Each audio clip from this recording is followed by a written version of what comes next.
What's going on, guys? Brandon here for Subscriptions Talk. Books released January 9th, I think. As always, ordered from least favorite to most favorite. I'm going to try to get this video in one video, but I may split it up into two depending on how long I go. Least favorite book of the week was Point of Impact number 4. I just wasn't feeling it. I mean, it kind of came down to the generic ending to any type of crime, book, movie, whatever. But I mean, it was wrapped up nicely and it finished up. It's all solved, so there's nothing leaving you wonder. And sometimes I like that. Maybe I'll go back and read over all 4 of them again, and then maybe do a review of that. But least favorite book of the week. Next is Action Comics number 16. I just was not feeling this one either. I think I'm just so involved in the Hell on Earth storyline that I just wanted that, and this just didn't cut it. This, basically what I got out of this is Super Doomsday, which is on the cover there, and Legion of Superheroes. That's what I got. Both of them were in it. Whatever. Avengers Arena number 3. Liked it a lot. I kind of like where it's going. Right now, there's this, they don't know what it is, some type of entity that for some reason reminded me of Warlock, but not Adam Warlock. The Warlock from, like, the New Mutants, the little techno guy. But there's this being attacking camps. There's a couple different camps, and the 3 people that are kind of patrolling are Darkhawk, Sammy, and X-23. And Darkhawk has the unlucky... Well, I guess he was searching for it, so he got lucky, but it was unlucky that he found him because the being just kind of tore him apart and rips his little, gem medallion away from him. And it looks like he could be dead, but then you turn the page and it shows the next cover and he's on it. So, I don't know. We'll see what happens from there. Animal Man number 16. This Rot World it's still going. That's all I'm gonna say. I like this book. I feel like Animal Man is relying too much on other people. Although I do love Steel, and this Green Lantern is like a weird tree-based Green Lantern from another dimension or another planet. It was a little weird for me, but I mean I like this book. I like where the Rot World's going. I guess the finale starts and Animal Man and Rot World are going to be combined. So we'll see where that is. They make it to Arcane Stronghold, and it is guarded by a rotted Cyborg and a rotted Wonder Woman. And they're also attacked by a rotted Flash, which is awesome. And then it also shows that Maxine gave herself to the Rot to save her family. So we'll see how that plays into the finale. Dial H number 8. Fun book again. Another solid book that every issue is pretty solid every time it comes out. On the cover here you have Centipede, which is this new character who can go back in time and get a different version of himself and bring him to help him. It's pretty crazy. But Nelson encounters another dialer. There's another guy dialing, and they encounter each other and kind of just goes away. And then Centipede appears and takes Nelson's dial. So we'll see where we go from there. I mean, I'm excited to see what happens. I love this book. There were a lot of books this week. Thunderbolts number 3. Very fun banter between Deadpool and Red Hulk. I really liked it a lot. They have the leader, and upon finding him, Deadpool says that Bullseye. Deadpool says the Punisher is going to put a bullet in between his eyes if he finds out Hulk has him.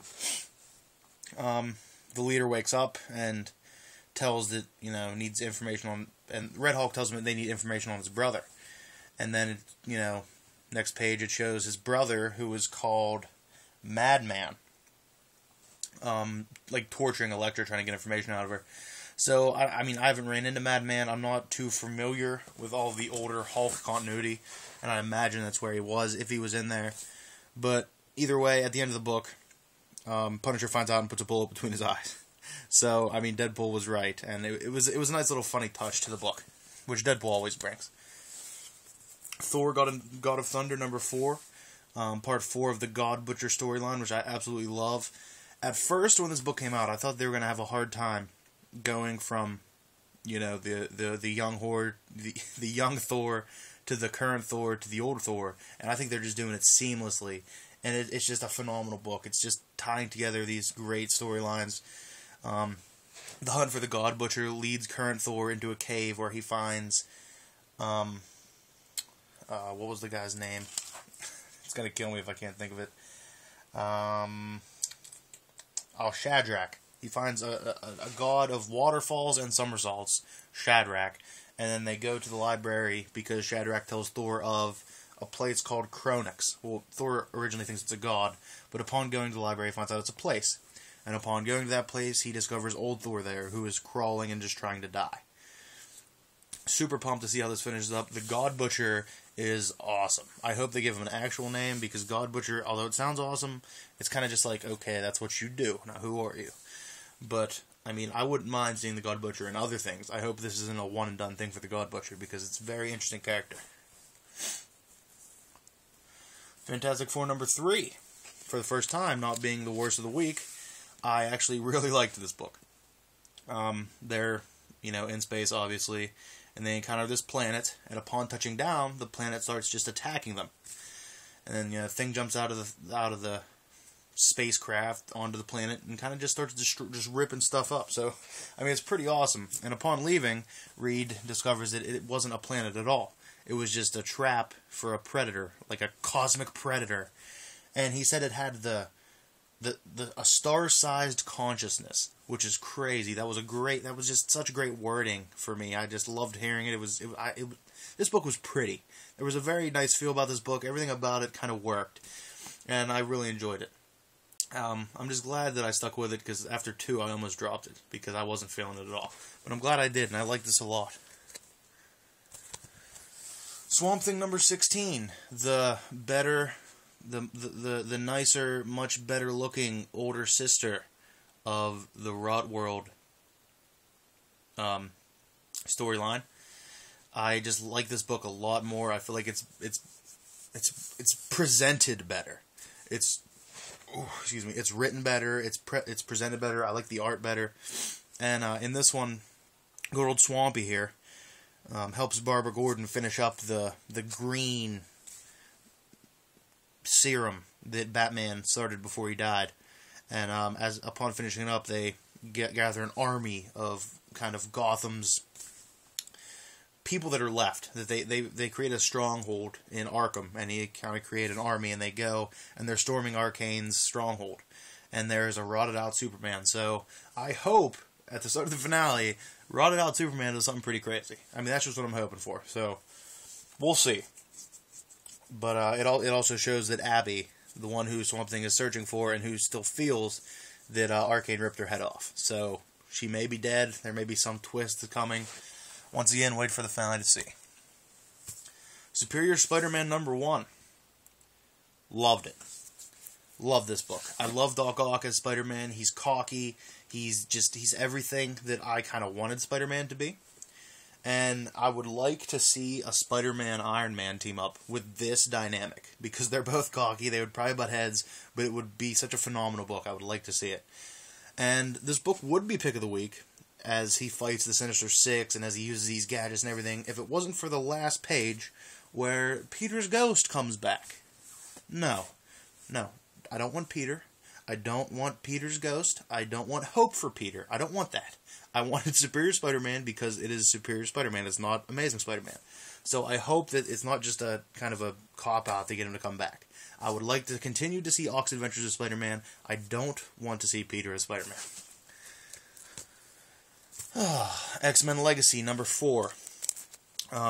Legion, or David, as he wants to be called, is in an encounter with the X-Men, and he bluffs his way into controlling them, and kind of actually takes out Wolverine. And, I forget the other X-Men who was with him, but David and the kids hide in an ammo shelter, and as the guy blows it up, David uses one of his great powers, and he folds space in on the explosion and saves the kids. and then the X-Men take the kids, and I just love this book, and for $2.99 you can't beat it. You need to be reading this book, and the covers are just phenomenal. Cable and X-Force number 3, another book that I absolutely love. It got a lot more technical in this book. Cable is talking to his team and everything, and there's a disease out there called the Girth, I think it was, and it doesn't affect mutants, and they were going to blame it on the mutants. But upon going and trying to break into this place, Forge brings an army back from where he was at, so he's fighting them, and then when they break into the actual place, Colossus is fighting these Girth monsters, if you will. Super excited to see what happens. Cable's new future seeing ability is great, so can't wait. Pick of the week, Earth 2, number 8. This book was phenomenal. On the cover there you have Steppenwolf, and this lovely lady that he has with him is none other than Fury, who is Wonder Woman's daughter, who Steppenwolf raised after he, attacked Earth and everything. Steppenwolf overthrows the current king and becomes the king, and then vows to take over the world. Super excited to see what happens. I'm a big fan of Steppenwolf. I don't know. I feel like this cover would be a lot more, demanding or grabbing if it wasn't purple. I feel like Earth should be red, and some of the stuff on him should be red, rather than Earth being purple. It's just a cover thought in my part. But that's the books for this week. I think I had 13 books, and I don't know what I'm getting next week yet. I check it usually about Tuesday to see what I'm getting. But hopefully my books will remain to get here on time, and I'll get these videos up in a timely fashion. Once again, thank you for watching, and remember, have a great day.